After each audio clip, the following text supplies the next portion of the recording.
Maharashtra police भरती अंतर्गत SRPF गट 5च्या दौंड येथील लेखी परीक्षेत एक धक्कादायक प्रकार समोर आला। एका खाजगी प्रकाशकानं प्रसिद्ध केलेल्या पुस्तकातील 100 पैकी तब्बल 85 प्रश्न जसेच्या तसे उचलण्यात आले। पोलीस दलासारख्या महत्त्वाच्या भरतीचे प्रश्नसंच स्वतः तज्ञ अधिकाऱ्यांनी काढणं अपेक्षित असताना एकाच पुस्तकातील 85 प्रश्न प्रशासनानं घेतलेच कसे असा सवाल उपस्थित होतोय। त्यामुळे विद्यार्थ्यांकडून आणि विद्यार्थ्यांसाठी काम करणाऱ्या संघटनांकडून संताप व्यक्त करण्यात येतोय। तर याबाबत ABP माझानं या भरती प्रक्रियेचे प्रमुख असणारे समादेशक तुषार पाटील यांच्याशी संपर्क साधला असता त्यांनी याबाबत उत्तर दिलेलं नाही। या प्रकरणी विद्यार्थी संघटनेनं थेट परीक्षा रद्द करण्याची मागणी केलेली आहे। तर महाराष्ट्र पब्लिकेशन अकॅडमीच्या विठ्ठल बडेंनी या प्रकरणाशी काहीच संबंध नसल्याचं म्हणत आपली भूमिका स्पष्ट केली। पोलीस भरतीच्या झालेल्या मागच्या 2 वर्षांच्या प्रश्नपत्रिकांमध्ये 90 ते 95 प्रश्न आमच्याच पुस्तकातून आलेले दिसतील। याचं कारण असं आहे की प्रश्नांचं रिपिटेशन आधीपासून खूप जास्त आहे, तेच प्रश्न येतात आणि आमच्या पुस्तकामध्ये विश्लेषण चांगलं आहे, दर्जा चांगला आहे। आता योगायोग असा झालाय की SRPF गट क्रमांक 5ला जो पेपर आला आहे तो आमच्या एका सराव प्रश्नपत्रिकेतून जवळपास 80च्या आसपास प्रश्न आलेले आहेत। आता त्यांचा आणि आमचा काहीही संबंध नाही, आमचं कधीही भेटणं बोलणं काहीही नाही। जर त्याची काही चौकशी करायची असेल तर शासन चौकशी सुद्धा करू शकते। या आधी सुद्धा पोलीस भरतीसोबत इतर परीक्षांमध्ये सुद्धा अशा घटना घडलेल्या आहेत। क्लासचे संबंधित SRPF ग्रुपशी आहेत। SRPF ग्रुपवाल्यांनी जास्त काम नको, प्रश्नपत्रिका काढायचा कंटाळा आहे, त्यांच्याकडे ती यंत्रणा नाहीये, म्हणून कोणत्या तरी क्लासची प्रश्नपत्रिका कॉपी पेस्ट केली याचं स्पष्टीकरण दिलं पाहिजे। आणि संबंधित परीक्षेमध्ये हा जो प्रकार घडला याबाबत परीक्षेचं पुढचं भवितव्य काय? विद्यार्थ्यांमध्ये प्रचंड नाराजी आहे या प्रकारची। संबंधित क्लासचेच विद्यार्थी फक्त या परीक्षेसाठी पास होण्याची भीती आहे, ज्यांनी ते पुस्तक वापरले तीच मुलं या परीक्षेसाठी पास होण्याची भीती आहे, म्हणून ही परीक्षा रद्द करण्यात आली पाहिजे। याविषयी तातडीने भूमिका करावी पाहिजे, किंवा नाहीतर तीव्र विद्यार्थ्यांच्या रोषाला आंदोलनाला सामोरं जावं लागणार। महाराष्ट्र पब्लिकेशन्स अकॅडमीचे प्रकाशक ज्ञानेश बांगर यांनी देखील या प्रकरणी प्रतिक्रिया दिली। घडलेल्या प्रकाराचं समर्थन करत नाही, या प्रकाराची निष्पक्षपणे चौकशी व्हायला हवी अशी प्रतिक्रिया बांगर यांनी दिली। तसंच पुढे बोलताना या प्रकरणात कोणतीच चूक नसल्यामुळे प्रशासनाला चौकशीत पूर्ण सहकार्य करू असं ज्ञानेश्वर बांगर म्हणाले। दरवर्षी झालेल्या प्रश्नपत्रिकेमधून सुद्धा प्रश्न कॉपी होतात आहे असे। एखादा होणं हे आम्हाला मान्य आहे, पण 85 आणि 80 प्रश्न जर मॅच होत असतील तर कारण की याच्या अगोदर एखादा 2-3, 4-5 प्रश्न असे खूप कॉपी झालेले आहेत आपल्याच पुस्तकातून झाले तर वेगवेगळ्या ठिकाणी।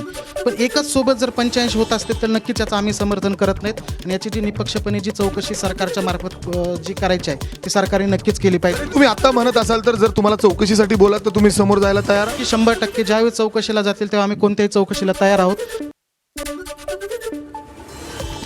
खासदार सुप्रिया सुळेंनीही एक्स पोस्टद्वारे सवाल उपस्थित केला। एका खासगी क्लासनं टेलिग्राम या सोशल मीडिया प्लॅटफॉर्मवर दिलेल्या नमुना प्रश्नपत्रिकेतील तब्बल 85 प्रश्न जसेच्या तसे आल्याचा दावा करणारा एक व्हिडिओ समोर आला। हा व्हिडिओ जर खरा असेल तर हे अतिशय चिंताजनक असल्याचं सुप्रिया सुळेंनी म्हटलं। तसंच एका खासगी क्लासच्या नमुना प्रश्नपत्रिकेतील 1-2 प्रश्न मूळ परीक्षेत येणं समजू शकतो, पण तब्बल 85 प्रश्न येण्याचा चमत्कार कसा घडला असा सवाल उपस्थित करत त्यांनी शासनाकडे सखोल चौकशीची मागणी केली। लाडकी बहीण योजनेत मोठा गोंधळ झाल्याचं समोर आलं। तुमच्या घरी कोणी शासकीय नोकरीत नाही ना, या चुकीच्या प्रश्नामुळे तब्बल 24 लाख लाभार्थी चुकीनं शासकीय कर्मचारी म्हणून नोंदवले गेले। त्यामुळे 24 लाख बहिणींचा हप्ता हा थांबवण्यात आला। या गोंधळामुळे EKYC प्रक्रियेलाही 2 वेळा मुदतवाढ द्यावी लागली। दरम्यान EKYC नंतर 20 लाख लाभार्थी पुन्हा पात्र ठरले असून एकूण पात्र लाभार्थ्यांची संख्या 1,82,00,000 जाण्याची शक्यता आहे। 12वी परीक्षेत अनुत्तीर्ण झालेल्या विद्यार्थ्यांना पुन्हा परीक्षा देता येणार आहे। महाराष्ट्र राज्य माध्यमिक आणि उच्च माध्यमिक शिक्षण मंडळाकडून जून आणि जुलै महिन्यात पुरवणी परीक्षा घेतली जाणार आहे। या परीक्षेसाठीच्या ऑनलाईन अर्ज प्रक्रियेला आजपासून सुरुवात झाली। विद्यार्थ्यांना 5 ते 15 मे दरम्यान नियमित शुल्कासह 16 ते 20 मे दरम्यान विलंब शुल्कासह अर्ज भरता येणार आहेत। कोल्हापूरच्या गोकुळ दूध संघावर आजपासून प्रशासक नेमण्यात आला। संजय कुमार सुद्रिक यांची प्रशासक म्हणून निवड झाली। संचालक मंडळाची मुदत काल संपल्यानंतर प्रशासक नेमल्यानं राजकीय वर्तुळात मोठी खळबळ उडाली। प्रशासक नेमल्यानंतर चंदगडचे आमदार शिवाजी पाटील यांनी मुख्यमंत्र्यांची भेट घेऊन त्यांचे आभार मानले। गोकुळमधील गैरकारभाराबाबत प्रशासक नेमण्याची मागणी आमदार पाटील यांनी केलेली होती। जनगणनेविषयी आपल्याला जी माहिती द्यायची आहे त्याच्यामध्ये जे प्रश्न विचारले जाणार आहेत ते se.census.gov.in या संकेतस्थळावर आपल्याला स्वगणना करता येईल 15 मे पर्यंत आणि या संकेतस्थळावर आपल्याला ते प्रश्न देखील सर्व दिसतील. हा फॉर्म जो आहे हा चुकीचा फॉर्म व्हायरल केला जात आहे. त्यावर कृपया नागरिकांनी विश्वास ठेवू नये. कुठल्याही प्रकारचे बँक अकाउंटचे डिटेल्स वगैरे आपल्याला प्रगणक विचारणार नाही आहेत. फक्त स्वगणना आपण 15 मे पर्यंत जर केली तर ती se.census.gov. आणि यानंतर आता वळूया पुढच्या बातमीकडे. बातमी आहे जनगणनेच्या संदर्भातली. राज्यामध्ये सध्या ऑनलाईन जनगणना सुरू झाली. मात्र या ऑनलाईन जनगणना फॉर्मद्वारे काही हॅकर्सनी नागरिकांना लुबाडण्याचा डाव रचल्याचं समोर आलं. जनगणनेच्या नावाखाली सध्या खोटे फॉर्म व्हायरल झाले असून त्यामध्ये बँक डिटेल्स मागण्यात येत आहेत. मात्र जनगणना फॉर्ममध्ये बँक खात्याची कोणतीही माहिती मागितली जात नसून अशा खोट्या फॉर्ममध्ये कोणतीही माहिती न भरण्याचं आवाहन वाशिमच्या जिल्हाधिकाऱ्यांनी केलं आहे.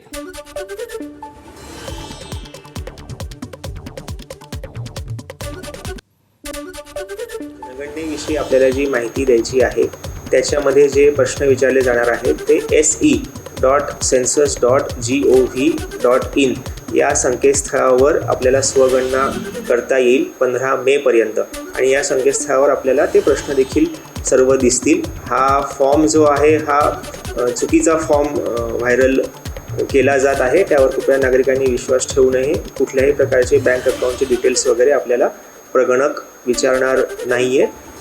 फक्त स्वगणना आपण 15 मे पर्यंत जर केली तर ती se.census.gov.in या संकेतस्थळावर करावी.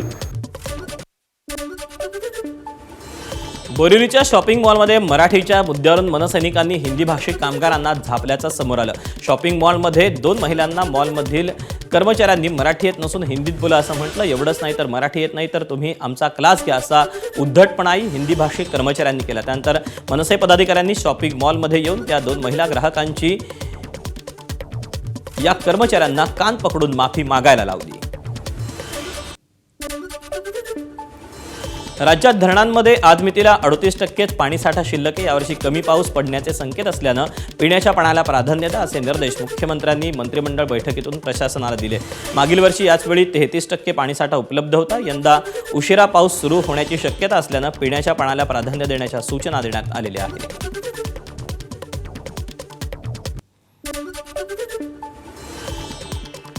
ऐन उकाड्यात मे महिन्यात अवकाळी पावसानं हजेरी लावली. हिंगोली जिल्ह्यात अनेक ठिकाणी वादळी वाऱ्यासह पाऊस बरसला. अवकाळी पावसानं नागरिकांना उकाड्यापासून काहीसा दिलासा मिळाला. एकीकडे ऊन आणि अचानक पाऊस यामुळे नागरिकांची त्रेधा तिरपीट उडाली.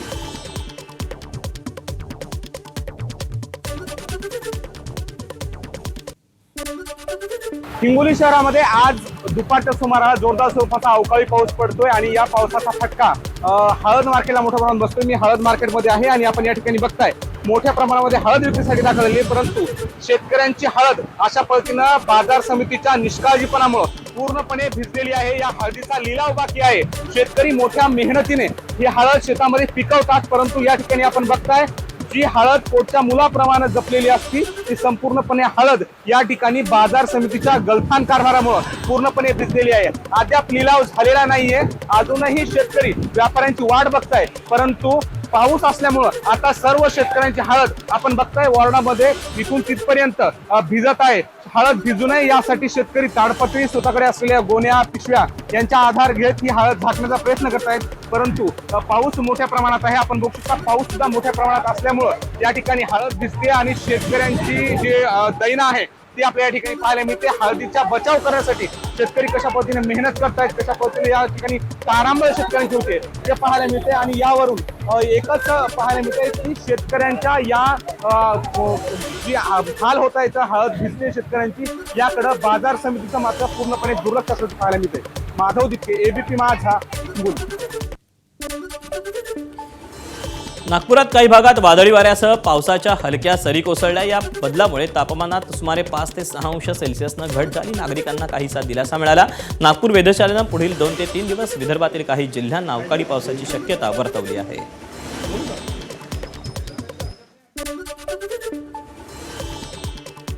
नागपूरमध्ये अवकाळी पावसाला सुरुवात झाली. आपण बघू शकतो की रवी भवन परिसरामधलं हे दृश्य आहे. कशा प्रकारे अचानक वातावरणामध्ये बदल झाला आणि अवकाळी पावसाला सुरुवात झाली. त्यामुळे निश्चितच नागपूरकरांना एक मोठा दिलासा मिळालेला आहे, कारण की मागच्या काही दिवसापासून नागपूरमधलं सातत्याने जे तापमान आहे हे 44-45 अंश सेल्सिअसच्या घरामध्ये होतं. मात्र आज आलेल्या या अवकाळी पावसामुळे कुठेतरी वातावरणामध्ये गारवा देखील पाहायला मिळत आहे आणि काही भागामध्ये नागपूरच्या आपल्याला पाहायला मिळत आहे की रिमझिम पावसाच्या सरी देखील कोसळत आहे. निश्चितच या पावसामुळे वातावरण हे अत्यंत आल्हाददायक झालेलं आहे आणि कुठेतरी जो उकाळा होता, कडक उष्णतेच्या लाटा होत्या, त्यापासून कुठेतरी नागपूरकरांना दिलासा मिळाला आहे. नागपूर वेधशाळेने जो इशारा दिला त्यानुसार पुढचे 2 ते 3 दिवस विदर्भातल्या काही जिल्ह्यामध्ये अवकाळी पाऊस होण्याची शक्यता आहे. त्यामुळे निश्चितच शेतकऱ्यांसाठी देखील एक चिंतेचा विषय आहे.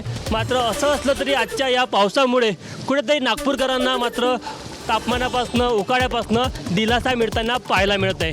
कॅमेरामॅन मिथुन आत्मनेसह तुषार कोहळे, ABP माझा, नागपूर. मागील आठवड्यात विदर्भात तापमान 46 अंशांवर पोहोचलं होतं. आता भंडाऱ्यासह विदर्भात तापमान कमी झाल्याचं चित्र आहे. कुठे अवकाळी पावसानं प्रचंड वादळी वाऱ्यासह हजेरी लावली तर कुठे अजूनही उकाड्यामुळे नागरिक त्रस्त आहेत. अवकाळी पावसामुळे भंडाऱ्यासह विदर्भातील काही जिल्ह्यातील शेतकऱ्यांच्या पिकांचं मोठं नुकसान झाल्यानं शेतकरी हवालदिल झाला. मागील आठवड्यात भंडाऱ्यासह विदर्भातील अकोला असो, अमरावती असो, यवतमाळ असो, चंद्रपूर, नागपूर इथे असह्य उकाडा सहन करावा लागला नागरिकांना. पारा 46 अंशावर पोहोचलेला होता, तर भंडाऱ्यातही 44 अंश डिग्री सेल्सिअस तापमानाची नोंद करण्यात आली. या उकाड्यामुळे नागरिकांना असह्य झळा सोसाव्या लागला. तर काही मध्यंतरीच्या काळामध्ये अवकाळी पावसानेही भंडारा जिल्ह्यासह विदर्भामध्ये हजेरी लावली आणि आज सुद्धा विदर्भातील काही जिल्ह्यांमध्ये अवकाळी पावसाने हजेरी लावली. भंडाऱ्याच्याही काही भागामध्ये हलक्या ते मध्यम स्वरूपाच्या पावसाने हजेरी लावली. एकंदरीतच आज पुन्हा तापमानात चा पारा कमी झाल्याचं चित्र जरी असलं तरी शेतकऱ्यांसाठी हा दिलासा म्हणता येणार नाही. मात्र शेतकऱ्यांना हा अवकाळी पावसानं कुठेतरी नुकसान शेतकऱ्यांना सहन करावं लागलं. तर आता वातावरणात गारवा निर्माण झाल्यामुळे नागरिकांना काहीसा दिलासा मिळत असल्याचं चित्र बघायला मिळत आहे. प्रशांत देसाई, ABP माझा, भंडारा. भंडारा जिल्ह्यात तुमसर तालुक्यातील लेंडेझरी येथील एका पोल्ट्री फार्म व्यावसायिकानं आपल्या 4,500 कोंबड्यांना उन्हापासून वाचवण्यासाठी अनोखी आणि आधुनिक शक्कल लढवली.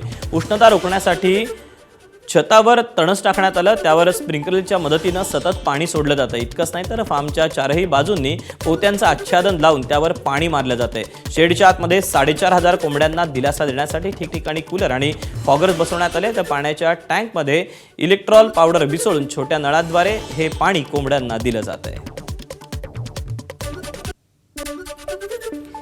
रायगडच्या कर्जत तालुक्यात तापकीरवाडी इथे धनगर आणि आदिवासी वस्तीला दरडी कोसळण्याचा धोका निर्माण झालाय. या ठिकाणी मोठ्या प्रमाणावर मातीचं उत्खनन सुरू आहे. इथल्या खोदकामासाठी अधूनमधून सुरुंगाचे स्फोट घडवले जातात, त्यामुळे जवळच असलेल्या वस्तीमधील घरांना धोका निर्माण झालाय. अनेकदा स्फोटात उडालेले दगड वस्तीत येऊन पडतायत, त्यामुळे जीवितालाही धोका निर्माण झाल्याचं ग्रामस्थ सांगतायत. म्हणजे पूर्ण आमची जी आठीवाडी जाणार आहे असं, म्हणजे आम्हाला असं कंपनीने घर द्यायलाच पाहिजे ना, जागा घेऊन, असा आमचा विचार आहे. जळगाव जिल्ह्यात तापमान 45 अंशांवर पोहोचलं आणि याचा परिणाम आता विमान सेवेवर देखील झालाय. तापमानाचा पारा जसजसा वाढतोय तसतसं हवामान कोरडं होऊन हवेचा दाब कमी होत जातो. कमी झालेला हवेचा दाब विमानांच्या उड्डाणांसाठी अडचणीचा ठरतो. त्यामुळे जळगावमध्ये विमान कंपन्यांनी प्रवासी संख्या कमी करण्याचा निर्णय हा घेतलेला आहे.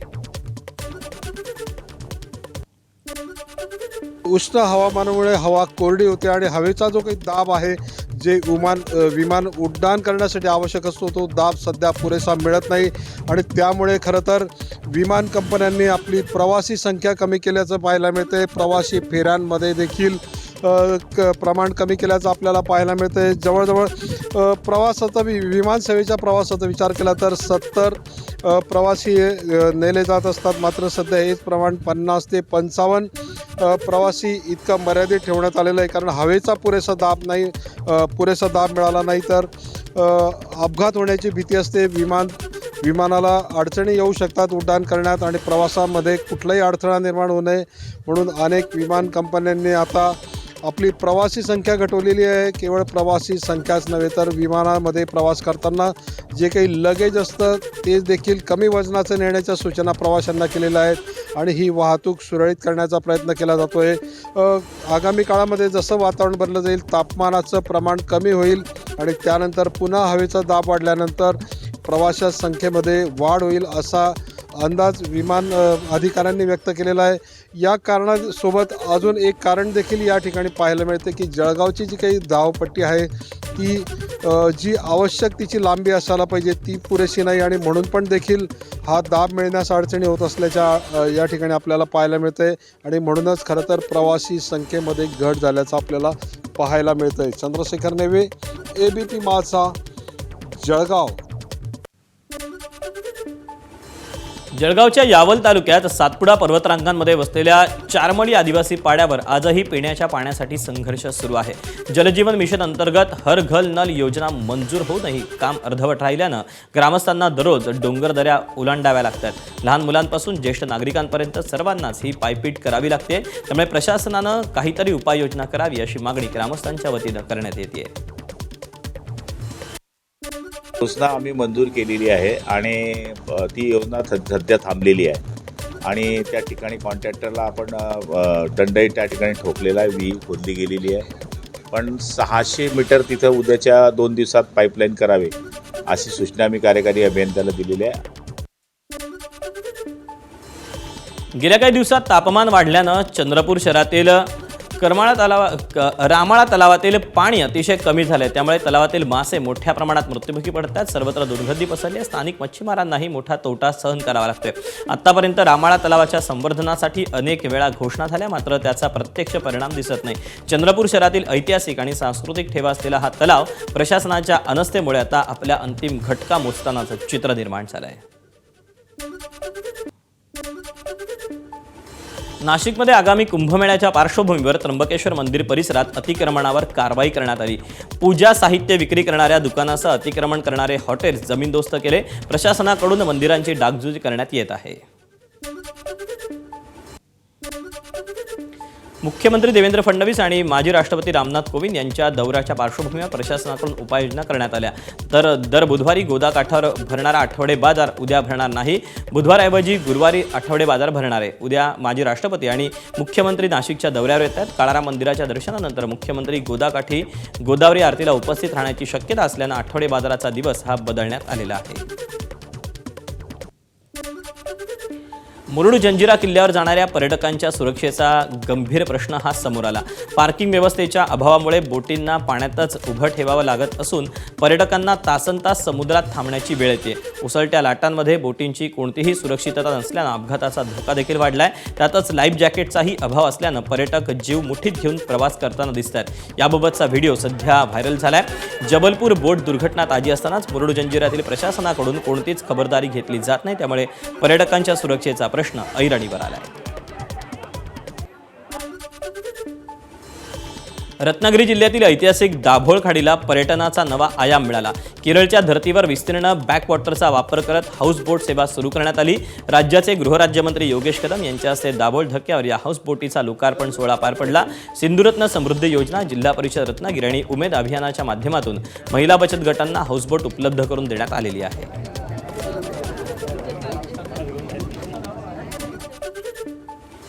अंगारिका चतुर्थीनिमित्त राज्यातील सर्वच गणेश मंदिरांमध्ये पहाटेपासून दर्शनासाठी भाविकांची गर्दी झाली.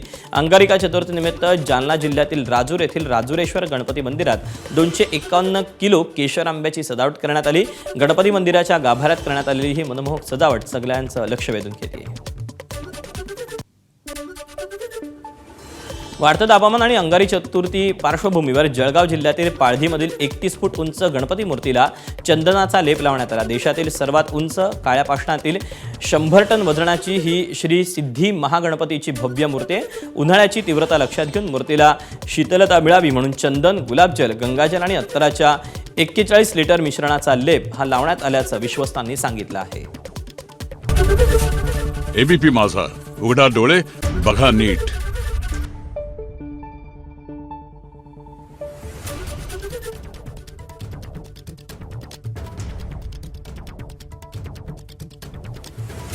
आहे.